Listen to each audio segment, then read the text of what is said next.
Sean Han walks with a limp, his left side partially paralyzed after he says he developed a serious infection during open heart surgery. The heart infection that you got, did it almost kill you? It did. The hospital stated that I was within 3 hours of passing away when I was brought in. The 53-year-old can no longer hold a job and wears a life alert necklace just in case he falls or feels he's about to pass out. It's inhuman to take someone's life and their families and just play a lottery with them. It really is. Hand is one of 67 patients and 19 spouses who have filed a lawsuit against Porter Adventist, a Denver hospital that was forced to close its operating room for a period in 2018 after federal and state investigators determined it failed to properly sterilize medical instruments. You know, on its face, it looks really bad. David Woodruff is the attorney who filed the lawsuit and says Porter violated state law. It appears that Porter Hospital, despite being required to report its infection rates and problems within its sterilization unit,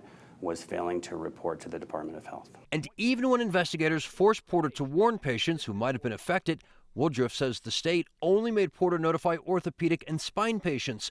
So a heart patient like Sean Hand? No warning whatsoever. None, zero. How angry does that make you now? It's unimaginable that they didn't have any care for human life.